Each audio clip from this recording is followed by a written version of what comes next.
Hey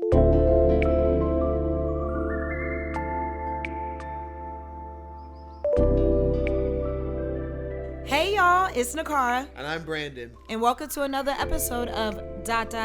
but make it books. A podcast where we are bookishly healing through life. Yes. Bookishly. Healing through life, yeah. Yeah. Getting better with each step. Every step I take, move I make. Faith. Biggie. Sting and Diddy. Yeah, Diddy. Yeah, it was Sting, right? Yeah. Yeah, it was the whole music video when they did the whole tribute to Biggie. Yeah. To Biggie Smalls. How are you? Feeling much better. I had to get out of my own way, get out of my own head. I'm good now. Transparently, y'all, we kind of have a model where we like record 2 episodes. Yeah. So, we just because life is life. and, commitments and stuff, but one of those commitments is the pod. So we want to make sure that we do have consistency with our content. So it's interesting. It's like how, we'll first come in and we'll be like, oh man, I'm not really here. I'm out of sorts or whatever. We'll be like, yo, I got time today. Yeah. Let me get out, whatever. Look, if you book. But then by the second one, we'll be like, so, got it out. Got it out. Yeah. So now we're on the second one. Yes. And I'm of the day. And I'm feeling similarly. Like I'm feeling a bit more like I shared on the last recording. I was am fine, proper, but the ways of the world has been, that's the way, has been coming at me a little bit. Yes. So it's kind of made my chest heavy, but feeling lighter, and for sure, the pep in the step, got the Sherman Hemsley going on, if anybody knows who that is, if you go back to the classics, but I'm better. I'm ready. I'll tell you this, to be 100% transparent, I'm ready to get a check. Yes. I'm ready to get the bag. I'm ready for I could pay 4 months rent. You and your Frito-Lay. Go. I mean, I'm ready for the whole kit and caboodle. I'm ready for that. What I just saw scrolling that Mattel's looking for Uno players. Yes. I'm like, listen, where do I apply? Because I can take you down over some Uno. I don't care how you play. You pick the rules. I got you. So it's so I don't know. I'm ready. I'm in my mind where I'm like, how do we, Uno or things that bring joy and love and light to my own personal life on a personal level. Yes. How do I, how do I get to my Rihanna level doing those things? So that's where I'm at. So, big moves, mogul moves on the way. Today, Birdhand is just part of it now, Birdman. Today, I want to talk about something that could get to be a little spicy. It could be because, I don't think there are a lot of ways to pull this or go with this, and I feel like a lot of people have a lot of feelings about it. But, I feel like it's a great topic for us to kind of chat with, and it kind of just came to me randomly. Today, we're talking about DNF. Did not finish. Books that we picked up, started, and then put it down. For whatever reasons, whatever feelings, off rip, before even the icebreaker, what do you feel about, DNFing? What do you... So I'm not a big DNFer. I think recently the only book I only have one book I think I did not really finish. And the books that I did finish, I'm like, I hate everyone that I finished this book. So it's mostly because I don't like to leave stuff unfinished, because I feel like that translates into my actual life. However, there are some books where I'm like, I just wasted my dang old life doing this bull crap with you, playing back and forth with you on this book. So yes. Yeah. How about you? I am not a big DNFer, but I have no problems with it, and I think it's because I don't want to I don't want to feel that way. Like I don't want to like. Yeah, maybe I should keep DNFing. You know, I mean, I don't want to feel a way like, and it's hard because it's like, you know, you watch a show or you read a book, even just keep it on subject, and you know, there's obviously like an antagonist or like people who, I mean, heck, a protagonist with antagonizing actions. Like all these things are part of storytelling and can be, right? So I don't let it catch me up so way that like this person, unless I mean, you know, what is the content? Real. Let me catch me up so way that I'd be like, oh, I don't like this fictional person. I can't even, or this fictional scenario, I can't even. For me, it's like there's stuff that goes into it more that we'll explore a bit more when we go into this conversation of why I choose to DNF a book if I choose to do so. It's but giving choose you first. It's choose you, yeah, right, exactly. I put me first. Exactly. I gotta put me first. Lucius, I gotta put me first. Yo, too much. I can't. So for today's snowball, and it's like we almost just answered it or whatever, but like you had the one, so I was gonna ask like what's a book you've DNF'd? See, I don't even remember it, but everybody loves it, so I'm about to be spicy today. Her Body and Other Parties. Machado book. I read 2 stories and I said no. I haven't read it like at all, but I know you're right. It's popular. It's definitely popular. I'll give it to you. I don't want it. What was Sorry, girl. What was the put down? What was like the can't? It was just not of me. I think it was going in a way. It's been a while, but it's still. I think it went in a way that I just. And it wasn't any, I didn't have any expectations going into the book. I'll say that. I had no expectations. I knew it was essays that I didn't know, but I had 0 expectations. I think what turned me off was like, I get what it was trying to do, and it just didn't do. Yeah. It just didn't do. I think I was going into the book too. I think it was really, I'm trying to be really polite.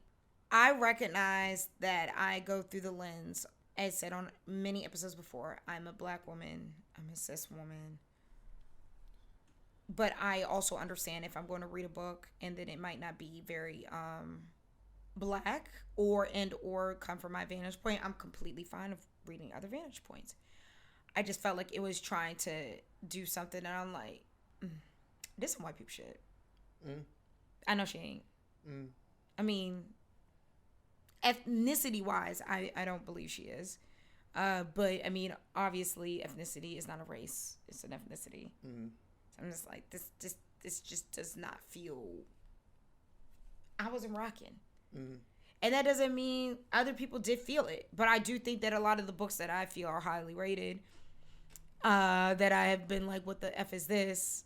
It's been like, this some white people. And it's like surrounded. I just couldn't. I'm sorry to everybody who loves it. It's just not me. Yeah. No, I mean, I think that's very. I don't feel like you need to apologize. I feel like that's just what it. I mean, that's the experience of that and Lust reading. Child. And it's like everybody knows. Well, you know, that's the difference between reading and being a reader. Yeah. You know what I mean? It's like, and every author knows that their readers vary. So I mean, I don't know. I think that's big. But she got all the awards, so I ain't stopping her. That's what I'm saying. Exactly. It's like, I mean, and other people have very much connected with it and love it, and so there's a lot here at the store. Yes. Again, I haven't picked it up. I said I will give it to you. But so it's interesting, but for I guess somewhat similar reasons, I think the one that comes to my mind, well, a couple come to my mind, but I actually read and finished and loved that one. So we'll have to we got to get into Lester one day. We will. Everybody makes mistakes. But the what's it called? Milk Fed by Melissa Broader. Oh, I read that one. It was. But you're telling me I don't need to. It was not really. Again, it wasn't something that I comprehended or understood. This almost.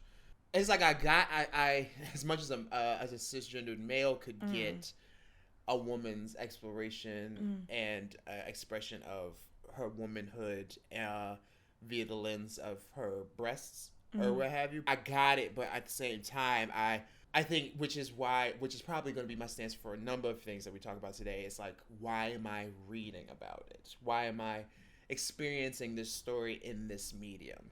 Why am I reading this? You know what I mean? I would feel like that was one of those books. And again, there's a few times I feel like throughout the day, I'll mention that. For me, it's like, it's not so much that I am not interested in what's being said, but I don't know if I want to digest what's being said via a book.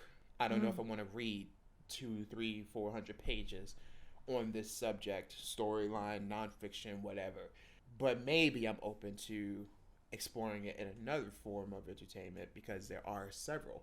You know what I mean? Like, there's just a lot of ways you can tell this story. So maybe this just wasn't the way that I wanted to go down this road with this one. So literally, DNF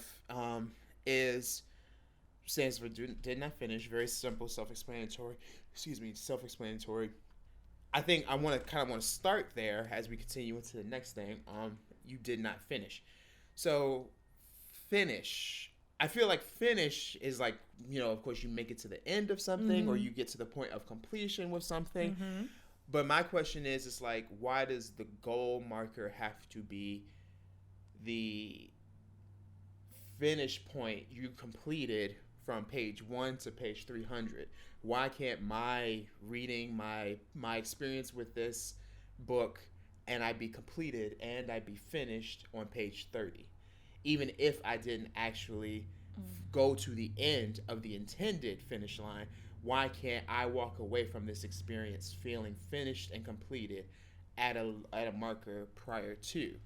Like, do I have to receive the full story laid out there for me to feel like I received all that I have to receive, or all that I can get from this narrative or what have you? I feel like it was an interesting question that came up for me, because I feel like we're in a culture where we want to paint a broader, a bigger, a clearer picture of whatever our personal narrative is. So I feel like it is in a way dismissive to have someone come up to you and say, "Oh, I've gotten all that I need from you." Yeah, that's what I was gonna say. I was like, dang, well, that's kind of a read. You know, like, so I don't know, but it's like, you know, but when it's not the person proper, but more so their art form, right? We go to art exhibits and we'll go and we'll look at everything, but we spend 10 minutes looking at this one art piece and then we're finished. But we go to this one art piece, look at it for 15 seconds, and then we're finished. So, you know, it's like, again, like the mile marker, the goal setting of, even though the artist installed it as whatever, piece, you know what I mean? So I don't know. It's like, I don't know. I was thinking about the word finish and like, is it more open than we allow it to be? Could it be? Is that okay? Possibly. But that's why I'm not a big DNFer. Because I feel as though maybe this book will redeem itself at some point. I mean, I've had books where I started and they're amazing, and then you got to, and you're like, what the hell? I mean, look, Game of Thrones, not the book, but the show.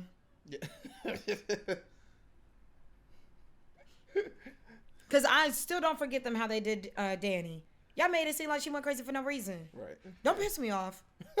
So, but that's why I like to complete books, because I want to give myself the full bandwidth of like, was this actually good, or like, or did your editor do you dirty?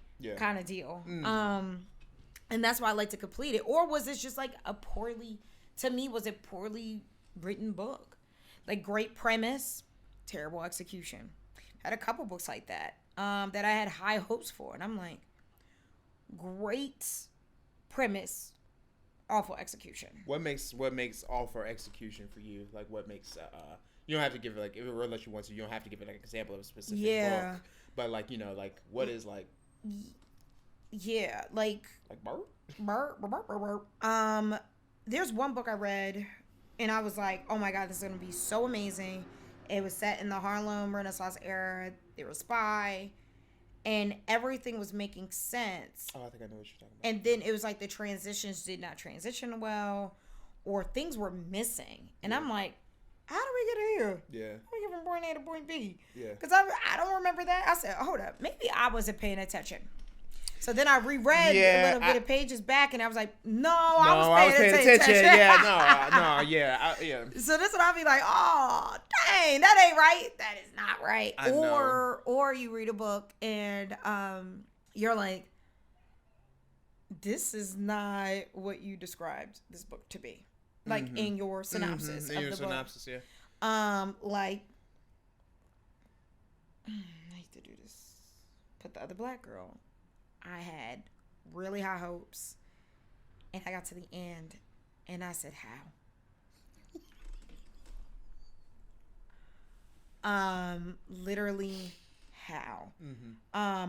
There's another book I read. It was like a thriller, and I'm like, girl, how we get here? Just like Home. I said, how the hell? Okay, yeah, I said, how the hell did we get here from here? Or Empire of the Wild, One by One. She got that list going. Oh, I do got a list of people that I'm like, how did we get here? Or even a book like that's not really a fiction book, a fiction book, but a nonfiction, Moving Up Without Losing Our Way, The Ethical Cost of Upward Mobility. And I'm like, I hear you, but I wish you talk to more black people because you're missing the piece of that puzzle. So yeah, there's a lot of books I'm like, you need more people. Yeah. To have read this, I think, a little bit, to be like, or more honest people. Yeah, no. It's like no one wants to work these days. Get your fucking ass up and work. So I would say for me, it's a big, it really is like storytelling. Like how are you telling this story? And like, cause that's a big part of, again, my theatrical background. The story of Romeo and Juliet is a massively used trope on so many different love stories that turn tragic or what have you, right? But like, how are you telling that story? Yes. What way are you telling that story? Are you like, that's in play format? Are you doing a multi-narrative format? Are you are you going from Capulet house to Montague house back and forth throughout the time? Are we talking to Lady Montague and then Lady Capulet, then Lord Montague, then Lord Capulet? Like, how are you telling the story? The point of views. The point of views, right? You gotta match. Exactly. Yeah, that's me too. How do you what's the form that you've chosen to tell this story? And I feel like if it is and that's honestly why some of my favorite books do just kind of play with a form and a lot of not too many only a couple of these books up here now follow a general fiction form, if you will, and I love them. But most of my stuff have something that plays with it that keeps me wanting to know more and more of this story, regardless of how close or distant I am to it. Because you got to be careful with playing from different point of views, because you got to make sure that when you get it all together, it matches. Yeah, you know what I mean? Like Black Cake does that. Yeah. Or Ring Shout. Ring Shout does that. Your Ring Shout does that. Or my favorite, it's not up here. That's the thing about Ring Shout. It's first person, I think, but also through these different three lenses. Yeah, women, these three right? So it's lenses. it's less multi-narrative and more this is what she's seeing, this is what she's seeing, this is what she said. It's interesting. But another one that does the multi-narrative thing is one of my favorite books I've ever read. There, Tommy Orange.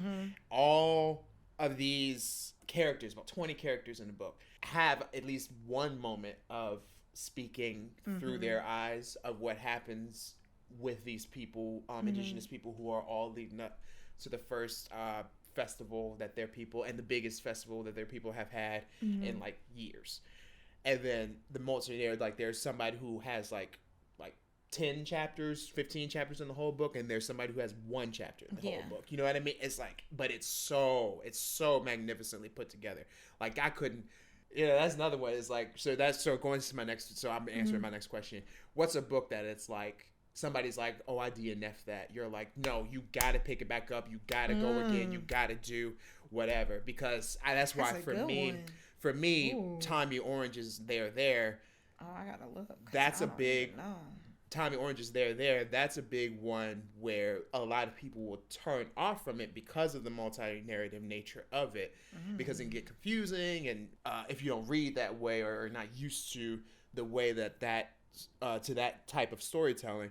But I promise you, it is so much easier to understand than it may feel like it is, and it is magnificent. So it's like that's one that I would I like. If you tell me you DNF that, I will encourage you to try again. I will encourage you to try again for sure. I think mine would have to be, but most people who are like, oh, I got it, like I don't know when I'll get to it, is The Seven Husbands of Evelyn Hugo. Oh yeah. By Taylor Reed Jenkins. That book, I was up in the middle of the goddamn night trying to finish this book. Like I already had my casting picked out of my head. Yeah. Like that book is so good. I cried at the end, like a little baby. That was so good. Honestly, Black Buck. Yeah. And I ride for Black Buck. Yeah. Right. I ride. And the final revival of Opal and Nev. And Neve. Because, and that's one of the books I definitely want to do soon. Because it is really, really masterful when we're talking about the music industry and who gets to succeed in the music industry. And what happens when you challenge that. When you challenge that success. And I think that to me was what I would have. I think Daisy and the Six is a good book. It's a good book. Is it our best book? No. It's a good book. I don't get the craze as much. Now the show is chef's kiss. Like, oh my God. Soundtrack, I got it on vinyl. But the revival of Opal and Neve are what I would like have to be touched in Daisy and the Six. Yeah. Especially when we're talking about the character of Simone and how she was like a disco queen and like what happened to disco and how it got commodified and like how she would never be as big necessarily as Daisy because of all these other things that are going on, which I think that happened in the revival storyline. So those are my books for sure. Yeah. Pick it up, read it. It's good. And read it. It's good. So then, is there one? And I can figure first, but then so similarly, so what's one book that you didn't? Well, I don't know if you have this, so if you don't, whatever. What's one book that you didn't finish, or maybe you struggled to finish, but you'll go back to it again, or you feel like I will pick it back up again, or I will try again with this book. I feel like this is a long one because I'll say this, like All's Well by Mona Awad, I thought was fine. I thought it was very okay. It's so funny because Davin told me, she said somebody came into the store and was like, oh, Brandon read that book, and I was like, oh, I didn't like it. I'm screaming. I didn't like it. Don't do this to me. Don't do this to me. But but the thing about that book is, I think the narrative, the story of it, like a failing drama teacher that's also like a pill popper and existential issues and oh no, that's crazy. All these things. I was like, when this gets picked up by Netflix, starring Natasha Lyonne, then I'll be like, oh, that's when you'll read it. I'll be like into it, right? And it's like I want to see the show, but then like it will also be like, you know what? Let me go back and read the book. Yeah. I feel like that's one where I feel like, because I speak that over. It's like I specifically want that book to get bought by some company and Natasha Lyonne to play the lead actor. Because I saw like that's what's crazy. 20 pages into the book, I said, wow, Natasha Lyonne would kill this role. And so I was like, I would love to see that. But I feel like that's a big reason why I DNF as much as I do, because I kind of do. Like I got bills to pay, things to money, do, right? People to see, places to be. Like I got, that's fair. So it's like if I'm gonna read a book, I want to be captured and enthralled and excited about it. That doesn't mean I'll never get to it. No, I get it. Maybe I won't, but also like I get it. And then there's stuff like it's like, oh, I've been meaning to read this book for a long time, and I finally got the time to read it, but I'm moody or upset or whatever during my free time, but the book itself is like, I have to justify why I have all these books in my house to my fiance, so I need to finish my books. I need to finish my books. I need to justify that. Yeah. So, I mean, I don't know. It's, I feel like that's a big part of it, too. Yeah. I guess Luster. Yeah. I will give it another shot. You'll give it another shot. You will. You definitely will, because we haven't talked about it on the pod yet, and then we haven't done our Queenie and Luster. Oh, I'm going to say Queenie is good, though. But Queenie and Luster, to me... We're not going to do this because we only got only so many minutes left. But you already know how I feel about it. I loved Queenie. Yeah. And I still have to read Queenie. Super flawed. Like a flawed... I mean, shoot, Bridget Jones is flawed, too. But super flawed. But that's what I wanted out of Luster. And so I will try again. Sis was flawed. You know what? Edie had issues. Yeah, she did. No, I know. That's what I wanted it so much. Like, I hate all of you. I hated everybody in Queenie. Let me be clear. But it was masterfully written. Just like Such a Fun Age. I ain't really banged with nobody in Such a Fun Age. But it was good. So I feel like Such a Fun Age, Queenie, and Luster are all in the same ballpark. I've read Such a Fun Age, too. They're very in similar veins. The thing about Such a Fun Age, though, is like, we both obviously read these, so now we're getting off subject to DNF. But like, okay, so you know what? I have to read Queenie first because I feel like there's a 1, 2, 3, like, in between the three, and I don't have Queenie's narrative because I know how I feel about Edie, and I forget Such a Fun Age character's name or what have you, but her, because it's like Such a Fun Age girl did stuff that I'm just like, no, but it's a good book because you'd be like, I don't beg with you, probably wouldn't do that, right? But we here. But then Luster, and I think maybe this speaks to like why we DNF, you know, what's the representation factor, because Edie did some things that I have done, so I'm like, so nobody in all three of these books have done anything that I've done. You know what I mean? So I will say that. In all three books, except for Such a Fun Age, which, you know, she's dating a white man. I've done that. Yeah. That's all I got. Yeah. And Queenie. But I think they're all, like, why I think they're all in the similar vein is, like, the flawed black character. Mm-hmm. The flawed black protagonist. She doesn't have to have all her crap together. Yeah. Which is probably why I like 7 Days in June, because they all don't have their ish together, and we need more of that. Yeah. And so that's why I'm like, I think that's why I put them always in the same bracket. And you wanted to finish these books because you wanted to see if and or how they got. Some of them didn't, to be honest. Yeah. Especially Luster. Are you committed to that? I can't wait. We're gonna do that episode. We are. I promise you. A big theme that we have on this pod. Yeah. We're all ready, so I'd like to close this off with this. Yes. A big theme on our pod is, we're always unpacking and we're healing, and then a lot of the roots we come to find has to do with some sort of white supremacist systematic issue, because of the system and the culture and structure of our lives here in America specifically. Is the resistance against DNFing at all a part of that? Are we finishing our books because we feel like we have to for a means that applies to, because I know a couple of book influencers that I've talked to, and they say they read everything. They read everything, and that's cool. But it's like, are you reading everything because you want to be a part of this grander thing? Like, granted, because I know you have books that you love, books you didn't love, books that you may never say, I wish I didn't read that, but did you, like, I know there had to be some books that's like, I know that there's some books that you felt like were a waste of your time, or like, you wish you spent the time elsewhere. Yeah. So I'm wondering if it's like sometimes the push against DNFing and how, because there is a stigma of being like, oh, I finish everything I read. If you don't finish, you lazy. You don't. No, whatever, I don't think people are lazy. So it's like, are you contributing to the grind culture if you just push through and just finish it just so that you don't get part of that? So for me, for DNFing, I don't ever want to walk into a situation I don't know what I'm talking about. So people come to us all the time for book advice or book reads. Right. And one, I want to give credit to the authors who took the time to write this work, because it's extremely hard to be published. It's extremely hard to put yourself out there and put your work out there. So I think I owe it to the art to finish. So that's why I also don't DNF.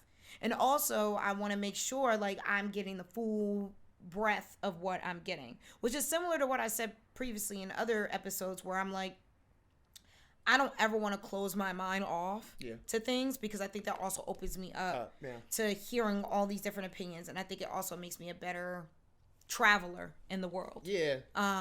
So that's why I forced myself to finish, because I'm like, one, you took your time to do this. And yes, my time is precious, but I did decide to buy your book and pick it up because there's a reason why I liked it. And so I take my time and I read it. And then I realize, like, this ain't for me. But it might be for someone else. And I could also give them suggestion to somebody else. So that's why I don't DNF. It's not some, like, using my body as a capitalist machine. Now, what we did discuss in a couple episodes back is, like, forcing yourself to read a certain amount of books. That I cannot do anymore, because I just need to read for the pleasure of it, because I think I'm losing the joy of what it is, especially when you do something that might have a monetary attachment to it. So that I have stopped of like forcing myself to read a certain number of books. I read when I read, and I love it, and I've probably read enough books for us to make so many episodes. So that's what I feel like I'm able to, as a very observant person, I think I pick up on the quality. Do I know the story? No. Let me be clear about that, right? But I pick up on the quality of a book and maybe a direction that we're heading pretty early on in a book. So for me, I think I am able to sort of suss out the target audience or who would have a better reading experience with this book, because All's Well, Milk Fed. I didn't talk about Night Bitch by Rachel Yoder, but that's another one that's like, and that one sells pretty decently for a horror book. That one sells pretty decently around here. These are all three books that I never finished / pretty much finished, but didn't care for it / didn't want to. But I am able to recommend all three of those books to specific people in the store, not just because it's my job, but because I can see who I think would get something out of it. And so therefore that's why I feel like I don't have to finish a book to recommend. Now, like, it's like my recommendation between Milk Fred and Salvage the Bone are going to be vastly different, like night and day. But I can still sell this book to you, which is why for me it's like I think it goes to intention of whether or not it applies to this whole grind culture thing, because I think it can, because I did not finish this book, but I can still sell it to you for a monetary gain to someone else. I can also be a book influencer who's on the pages, doing a podcast, doing whatever, and be chasing a larger goal, intention, dream, whatever. And any book that I read, that I don't particularly care for, I could see as a blockade to that, and therefore get me off of that upward climb, right? I agree you know with what I mean? that. So it's like, I feel like it doesn't at its root inherently become a part of that system, but I do think that how we treat, like why we DNF and how... No, that's real. You know, I feel like that could potentially be a very easy part of it. Yeah, I think why you do certain things should always be at the forefront, right? Like, why do you feel like you need to hit this many books a year? Why do you feel like you need to finish? Yeah. Why do you feel like you need to finish? And everybody's reason is different. Now, if it's for the grind culture, please stop finishing books you don't need to finish. But if it's for, like, my reasoning, like, you just, like, want to be... Because I don't sell... I mean... I guess, I am a book influencer. Yeah, you are. Yeah, I am. But I don't feel as though I need to sell anything to anybody about it. Like, if I don't like it, I don't care. Like, I'm going to tell you, I did not like this book, and these are the reasons. But this might be for you. Right? But I just want to be respectful of people's art. So, everyone whose book I did not like, no shade, no tea, it just wasn't for me. But it could be for someone else. Right. And I mean, and that's the beautiful thing about, again... reading versus being a reader, because like that community, I feel like there is a large understanding. And sure, there's some people, I mean, it's from everything to, I specifically read sci-fi or I specifically read 500 pages or more. I do not damage my books in any way, shape, or form. I do not DNF. No, we don't do that. I do not, or whatever. I mean, but like damaging. We don't do the damaging. That's what I'm a purist. She doesn't do the damaging. I do. Yes. But I'm a purist. That is true. But like that's the reader community, right? And like all these people could be at any book club, book convention, book event, whatever. Yeah. And I think I feel like authors understand that. Yeah, like that's true. That's why it's like, I mean, we didn't rip any of these books to shreds. No, and it's just not my. It's not my style. Not my style. My preference. It's not my whiskey. It's not my type of bourbon. And that's what it is. As a whole. Hopefully, everybody gets that from this episode. It's like, I feel like you can set the goal marker of when you are finished with something, but also you don't have to tear down anybody else's kingdom or greatness in order to like just share your feeling about something. Yeah, I think that's the biggest takeaway I want people to get. Like, you can have critiques, but you don't have to be abusive. Yeah, I mean, relax while you sit there with a Coke in one hand and your iPhone 6 in the other. Yeah. Shut up. Screaming. Anyway, but we appreciate y'all once again for always tuning in with us. Once again, I'm Brandon. And I'm Niccara. And thank you again for watching yet another episode and listening to yet another episode of But Making Books. Y'all, please do continue to share, like, comment, and subscribe on our pod. Review us on any of the pod channels where you're listening. Share us and subscribe to the YouTube channel. Just talk about us more. Tell your friends. Tell your friends. Tell your friend. Tell a friend to tell a friend. Yeah, exactly. I'm getting the hiccups, I think. So. LOL. All right. Peace, y'all. Peace.